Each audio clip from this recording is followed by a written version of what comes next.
Ce programme est financé par les amis et partenaires du ministère de Joyce Meyer.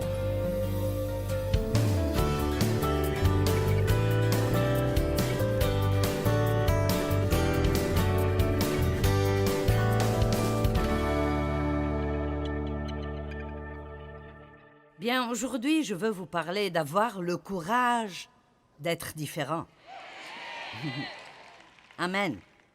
Je crois que souvent, quand nous passons par quelque chose de... il y a la tentation de faire des compromis sur notre intégrité. Et je crois que ce n'est pas seulement une attaque de l'ennemi, mais je crois parfois que Dieu se tient de côté et c'est un test pour nous parce qu'il y a quelque chose d'autre que Dieu veut nous utiliser pour, mais il doit tester là où nous sommes pour s'assurer que nous allons savoir nous y prendre. Amen. Vous voyez, si nous nous écroulons parce que deux voisins ne nous aiment pas, et vous priez pour quelque chose de grand, avez-vous vraiment idée? Je veux dire, j'étais dans un magasin l'autre jour pour acheter quelque chose et une dame est venue à moi et elle a dit « Je suis désolée de te déranger. » Puis je t'ai embrassée et elle m'a embrassée et elle a dit « Tu sais, tu as changé ma vie. » Et elle a dit « Voici une chose intéressante. Quand je suis née de nouveau, on m'a dit « N'écoute pas Joyce Meyer. »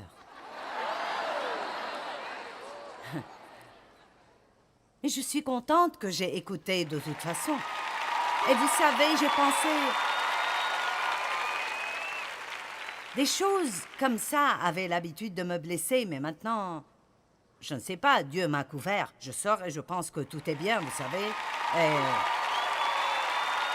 même si je sais que ça se passe, je veux dire, je suis parfois choquée que quelqu'un ne m'aime pas. Et c'est ce qui se passe quand vous vous aimez vous-même. Bonjour.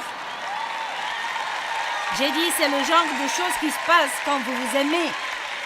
Vous n'allez pas rester insécurisé tout le temps parce que vous pensez « il ne m'aime pas, il ne m'aime pas, il ne m'aime pas ». Je pense que quand vous savez que Dieu vous aime... Bonjour, quand vous savez que Dieu vous aime, alors vous n'êtes pas tellement préoccupé par ce que tout le monde pense. Maintenant, ne me comprenez pas mal. Je n'aime pas quand les gens ne m'aiment pas, je n'aime pas quand les gens parlent de moi, je n'aime pas quand nous recevons des lettres calomniatrices au bureau, à propos de moi, parce que j'essaie vraiment d'aider les gens. Je ne le fais pas parfaitement, mais c'est ce que je veux faire. Et vous devez comprendre que les personnes qui font ce type de choses ont plus de problèmes que n'importe qui d'autre sur la planète. Si tout ce que vous avez à faire est de m'écrire une lettre pour me dire que mes boucles d'oreilles étaient trop longues quand je prêchais, vous savez... Donc, je vous dis seulement que si vous voulez une promotion et vous ne pouvez pas gérer et vous déprimez parce que quelqu'un ne veut pas aller déjeuner avec vous, alors vous n'allez pas arriver au niveau suivant. Allez, vous n'allez pas arriver au niveau suivant. Parce que vraiment, quand vous êtes le patron, vous ne pourrez pas prendre une décision qui fera que tout le monde soit heureux. Bien, mon histoire. J'avais peut-être 28 ou peut-être 30 ans quand cela s'est produit et Dave et moi avions 3 enfants en ce temps-là et nous voulions acheter une maison et donc je suis retournée au travail. Nous avions seulement une voiture, donc j'ai obtenu un emploi. Dieu merci, dans la région du centre-ville, où Dave travaillait aussi, et donc nous avions des horaires similaires pour qu'il puisse me déposer et me prendre, parce que nous n'avions vraiment pas assez d'argent pour acheter une autre voiture. Et parce que je n'avais pas assez d'argent dans les années précédentes, je n'avais pas fait attention à mes dents, et je suis arrivée au point où je devais faire beaucoup de travail dentaire. Et donc, je suis allée chez le dentiste et ils ont commencé à travailler sur mes dents. Et quand il commence, ce n'est vraiment pas bien d'arrêter en plein milieu. C'était donc l'une de ces choses que quand vous commencez, vous devez finir. Bien, ça allait nous coûter 1200 $, ce qui était une tonne d'argent en ce temps-là. Et j'ai travaillé pour une entreprise dans la comptabilité, dans un bureau, et chaque mois, nous envoyions des déclarations de compte aux clients pour leur dire combien ils nous devaient. Et un client particulier avait payé plus qu'il ne fallait. Il avait payé doublement ce qu'il devait. Et donc, il avait un grand crédit sur son compte. Bien, mon patron ne voulait pas que j'envoie la déclaration montrant qu'il avait un crédit parce qu'il savait que cet homme aurait demandé un remboursement. Et donc, il m'a demandé de mettre un débit sur son compte et lui envoyer un solde nul. Bien, je suis rentrée chez moi cette nuit-là et j'étais une chrétienne, j'aimais Dieu, nous allions à l'église chaque semaine. Je ne savais pas ce que je sais maintenant, mais j'avais une crainte révérentielle de Dieu. Et pour être honnête avec vous, je pense que ça manque aujourd'hui dans notre société et dans notre église. Je pense que nous pouvons utiliser un peu de ce truc d'Ananias et Saphira qui ont menti à l'esprit.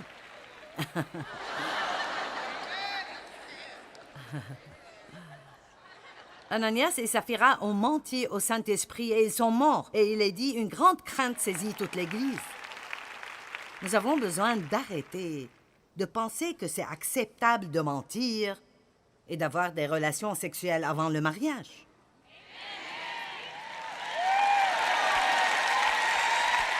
Pour être honnête, les gens ne veulent même pas parler de ce genre de truc. Je savais que quand j'allais dire ça, il y aurait des gens qui n'aimeraient pas ça.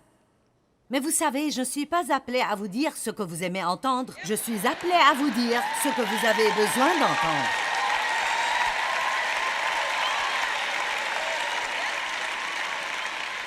Je pourrais vous dire tout un tas de choses. Mais il serait mieux que je ne me fourre pas dans ce pétrin. Mais la chose est que nous devons arrêter de faire des compromis et apprendre combien il est important de faire ce qui est juste parce que Dieu est puissant et oui, il nous aime. Et oui, il y a la grâce et il y a la miséricorde. Et oui, il y a le pardon. Mais si nous vivons des vies de débauche, il y aura un prix à payer. Et c'est juste ça.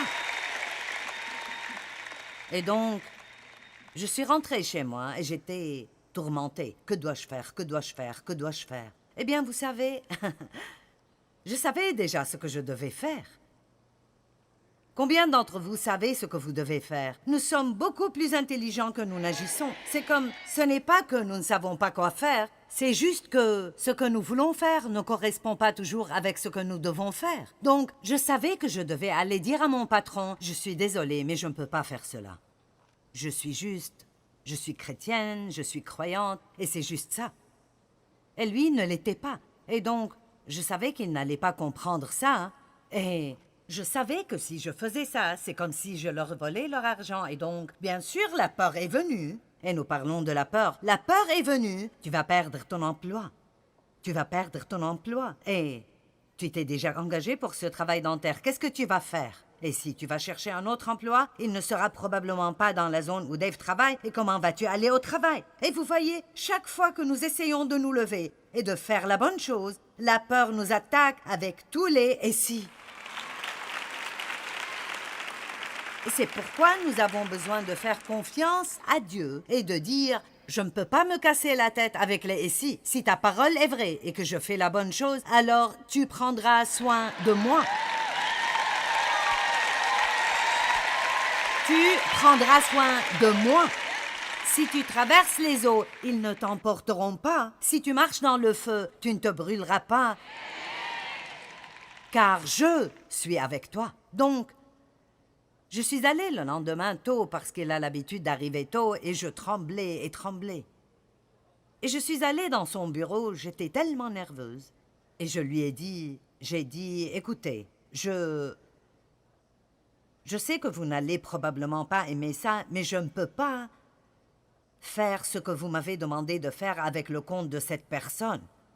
Je serais en train de lui voler son argent et je ne peux pas faire ça. J'ai dit, je suis chrétienne et je crois que ce serait mal de faire cela.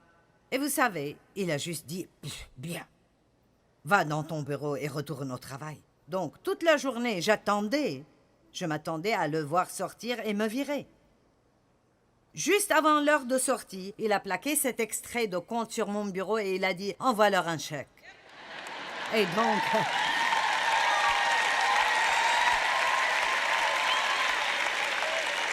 Mais maintenant, voici la chose intéressante. Et vous pouvez penser ce que vous voulez, mais je pense que ça avait quelque chose à faire avec moi debout ici aujourd'hui.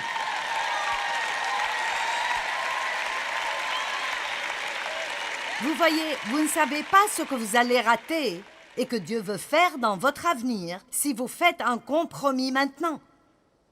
Si vous ne prenez pas position maintenant, alors Dieu ne peut pas vous faire confiance pour un niveau plus élevé où il y aura plus de pression et de persécution.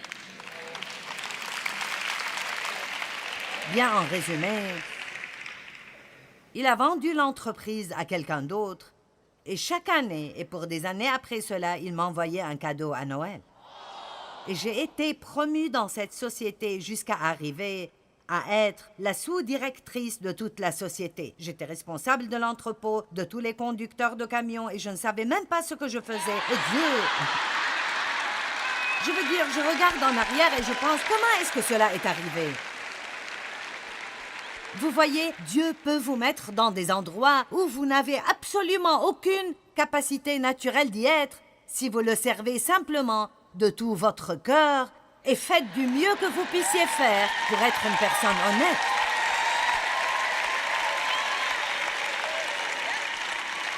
Et il y a tellement de compromis aujourd'hui. Il y a des professions entières où il n'y a pas moyen de réussir dans ce marché particulier si vous n'êtes pas prêt à compromettre. Et je suis désolée, mais je veux vous dire que vous n'avez pas besoin d'être dans cette ligne de travail. Maintenant, laissez votre lumière briller. Matthieu 5, 16. Que votre lumière brille ainsi devant les hommes, afin qu'ils voient votre excellence morale et vos belles œuvres dignes de louange, et reconnaissent, honorent, louent et glorifient votre Père qui est dans les cieux. Vous voyez, si nous disons que nous croyons quelque chose et que nous ne prenons pas position pour, les non-croyants reconnaissent cela, et c'est là qu'ils diront hypocrite. Dave dit que ce que le monde attend est que les chrétiens se démarquent et agissent comme ils disent qu'ils le sont. Et je crois ça. Nous savons faire de bons discours, mais nous devons apprendre à vivre en conséquence. Matthieu 10, 16. Moi, je vous envoie comme des moutons au milieu des loups. Allez, ceux-ci ne sont pas de beaux petits versets. Ils nous donnent un avertissement. Je vous envoie comme des moutons au milieu des loups. Soyez prudents et avisés comme les serpents et innocents et purs comme les colombes. Maintenant, la Bible est pleine d'exemples d'hommes et de femmes incroyablement remarquables qui ont fait de grandes choses. Et vous n'avez pas vraiment besoin de lire la Bible pour voir ces choses. Qu'en est-il de Martin Luther King Jr.? Regardez ce qu'il a fait. Et regardez combien de fois il est allé en prison pour ce qu'il a fait. Et éventuellement, il a perdu sa vie pour ce qu'il a fait. Mais vous savez, nous continuons à récolter les bons fruits de tout ce qu'il a fait aujourd'hui. Et la chose est que si vous allez aller et faire de grandes choses, les gens dans 100 ans ou dans 1000 ans pourront toujours en bénéficier. J'ai trouvé une histoire à propos d'une fille nommée Roxana Saberi. Et c'était une journaliste américaine qui a été arrêtée en Iran et détenue pendant 100 jours après avoir été faussement accusée d'espionnage. Elle vivait déjà en Iran depuis 6 ans pour faire des recherches pour un livre qu'elle espérait qu'il montrerait une image plus équilibrée de la société iranienne. Sous pression et menacée d'une peine de 10 à 20 ans ou même d'exécution, Elle a confessé d'être un espion. Elle a vite réalisé que c'était une erreur et a renoncé à sa confession, sachant que cela allait compromettre sa liberté et qu'au lieu de la libérer, elle allait être envoyée pour un procès, la condamnant à 8 ans de prison. Et c'est ce qu'elle a dit. Je préférerais dire la vérité et rester en prison que dire un mensonge pour être libre. Wow! Et voilà ce qu'elle a dit. J'ai appris que peut-être que d'autres personnes peuvent blesser mon corps et ils pourraient me mettre en prison, mais je n'ai pas besoin de craindre ceux qui blessent mon corps parce qu'ils ne pourraient pas blesser mon âme à moins que je les laisse faire. J'aime ça. Et vous pouvez faire quelque chose. Vous pouvez faire quelque chose dans votre école ou dans votre quartier ou quelque chose dans votre église. Si nous regardons la Bible, qu'en est-il de Daniel et de ses amis? Et ils sont de merveilleux exemples. Daniel chapitre 1, verset 8. J'aime ça. Il dit que Daniel a déterminé dans son cœur qu'il ne se défendrait pas lui-même. J'aime ça. Vous devez vous déterminer dans votre cœur, je vais toujours dire la vérité. Si vous êtes un jeune homme ou une jeune fille, dites « Je n'aurai pas de relation sexuelle avant que je sois mariée. »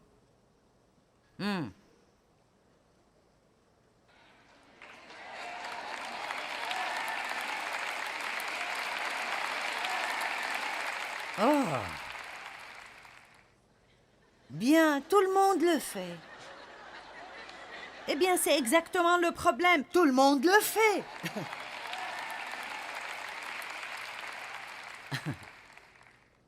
Je ne prendrai pas de drogue.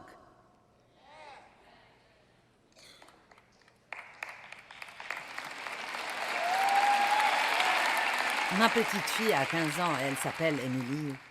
Et elle est comme moi sur les stéroïdes, donc je ne sais pas ce qui va arriver quand... Je veux dire, elle est comme une boule de feu. Et une fille lui a demandé si elle avait jamais pris de la drogue. Elle a dit non. Et la fille a dit, vas-tu jamais en prendre? Elle a dit non. Elle a dit, bien, pas quand même quand tu vas aller au collège? Non. Elle a dit, pourquoi pas? Elle a dit, bien, parce que je ne suis pas stupide.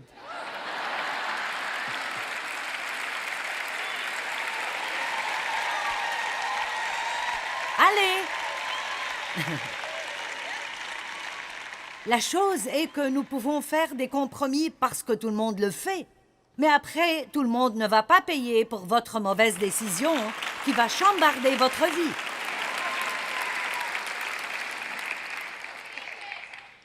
Je dis que je suis encouragée à chaque fois que je relis sur Daniel et Shadrach, Meshach et Abednego. Daniel a dit « Je ne vais pas devenir impur ». Et il y avait différentes choses qui se sont produites. Je vais juste vous les lire à cause du manque de temps. Mais l'une des choses qui se passait était que ils ont passé une loi que tout individu qui allait prier à quelqu'un d'autre que le roi serait mis dans la cage au lion. Et j'aime ce que la Bible dit. Elle dit « Et Daniel, avec ses fenêtres ouvertes, a continué à prier 3 fois par jour, tout comme il l'a toujours fait. » Vous voyez pourquoi c'est important? Il a dit « Je ne vais pas faire le plus petit compromis. Je ne vais pas me préoccuper de ce que vous pensez pouvoir me faire. Je vais continuer d'être qui je suis. Entièrement moi-même. Je suis un chrétien, je ne m'en excuse pas. Je ne veux pas me taire à ce sujet. Je n'ai pas honte de le proclamer. »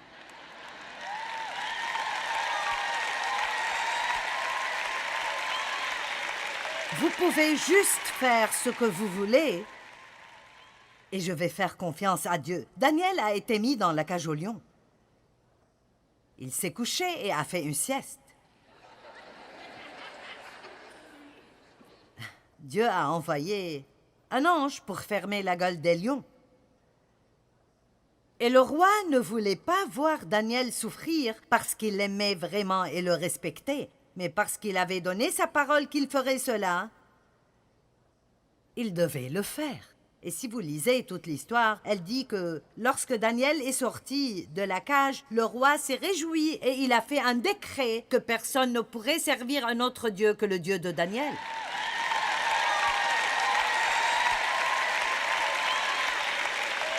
Donc, quel est le message là? Le message est que si nous prenons position et soyons qui nous sommes supposés être, les gens vont croire en Christ à cause de notre témoignage. Vous êtes là? Eh oui, ils peuvent se moquer de vous.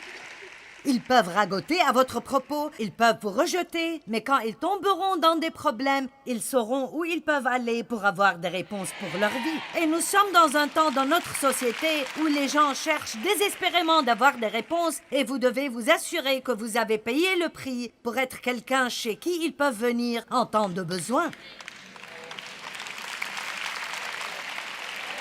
Quand Dave travaillait dans le domaine de l'ingénierie, il a pris position pour ce qui était juste. Et il a dit que les gars venaient parfois dans le chantier où ils travaillaient, ou peut-être au déjeuner, vous savez.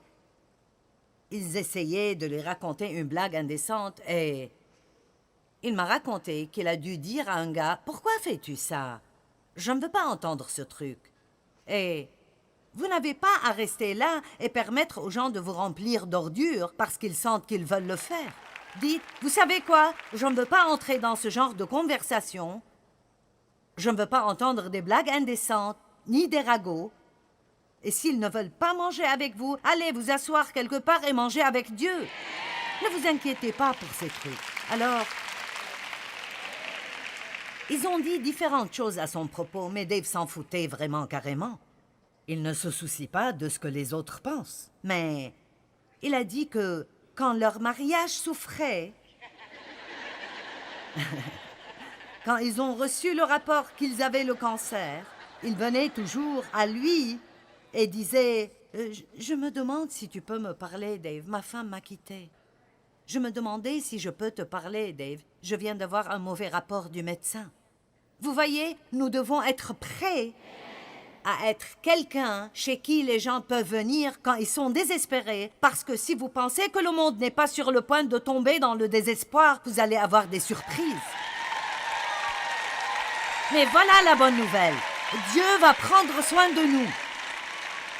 Je me souviens encore de quand les Israélites vivaient en Égypte et quand toutes les plaies venaient sur la terre et les Israélites vivaient à Goshen, et malgré ce qu'il arrivait avec tous ces Égyptiens, Dieu s'occupait d'eux. Ce qui se passait là-bas n'arrivait pas ici. Et laissez-moi vous dire quelque chose. Le monde peut aller au déclin, mais Dieu prendra soin de vous.